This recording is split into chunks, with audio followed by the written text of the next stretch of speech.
In the mid-19th century, a Frenchman named Gaspard Gustave Coriolis performed several experiments showing the effect of kinetic energy on rotating systems, which have ever since become mythologized as proof of the heliocentric theory of the cosmos. The Coriolis effect is often said to cause sinks and toilet bowls in the northern hemisphere to drain spinning in one direction, while in the southern hemisphere causing them to spin the opposite way, thus providing proof of the spinning ball Earth.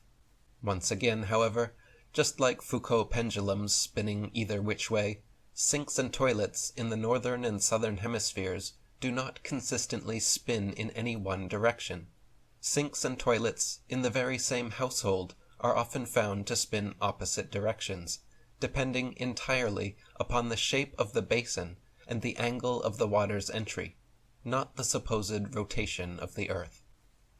From science.howstuffworks.com, quote, "While the premise makes sense, that the Earth's eastward spin would cause the water in a toilet bowl to spin as well, in reality, the force and speed at which the water enters and leaves the receptacle is much too great to be influenced by something as minuscule as a single 360-degree turn over the span of a day. When all is said and done, the Coriolis effect plays no larger role in toilet flushes than it does in the revolution of CDs in your stereo. The things that really determine the direction in which water leaves your toilet or sink are the shape of the bowl and the angle at which the liquid initially enters that bowl." So even mainstream science publications admit the so-called Coriolis effect has absolutely no effect on the behavior of water in sinks and toilet bowls. But this fact doesn't deter scammer opportunists in Ecuador and other tourist traps along the equator, where a popular parlor trick is performed using a portable sink to purportedly prove this Coriolis effect. First, the showman sets their sink, already filled with water, perfectly along the equator line, then pulls the drainage plug, showing their audience how the water drains straight down the hole. Next, they pick up their portable sink and walk their gullible audience several meters to the south, into the southern hemisphere, explaining how the Coriolis effect will now cause the water to spin clockwise down the drain. This time they purposely pour water into the sink from the left-hand side, and quickly pull the drain plug while the water is still spinning clockwise from the angle it was poured. Next, they pick the sink up again and move the magic show a few meters into the northern hemisphere, explaining how the water will now spin counterclockwise. To conclude the show, they then pour water into the sink from the right-hand side, making sure to quickly pull the plug while the water is still spinning counterclockwise.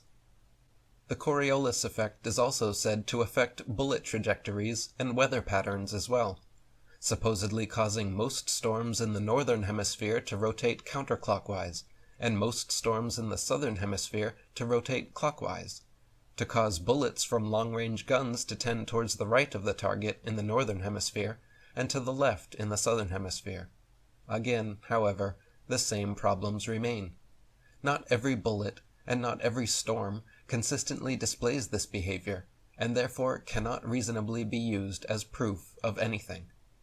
Many professional snipers have stated unequivocally that they never have to factor or compensate for this supposed Coriolis effect.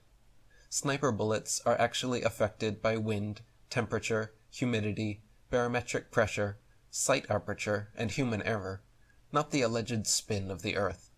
From snipershide.com, quote, "I've shot at 2,000 meters, and whoever says Coriolis effect is a factor is full of it. Wind, and more crosswinds will play games with your bullet more than anything else." And from sniperforums.com, quote, "I shoot at distances up to 3,000 yards, yet I have never experienced a need to compute for Coriolis effect. I have killed deer out to 1,000 yards and never had something go awry that could be attributed to Coriolis." Ironically, the same people who claim sniper bullets are affected by the Earth's spin are the same people who claim planes, helicopters, and hot air balloons are not affected by the Earth's spin, because the entire atmosphere is somehow magically adhered to the Earth and dragged spinning perfectly along with it. These globe Earth apologists cannot have it both ways. either the atmosphere is independent of the Earth's alleged rotation and can affect bullet trajectories, or the Earth and the atmosphere move perfectly together and therefore can have no effect on bullet trajectories whatsoever. If they claim the former, and the atmosphere is independent of Earth's alleged rotation, then helicopters should be able to simply hover in place and in 12 hours be halfway around the world.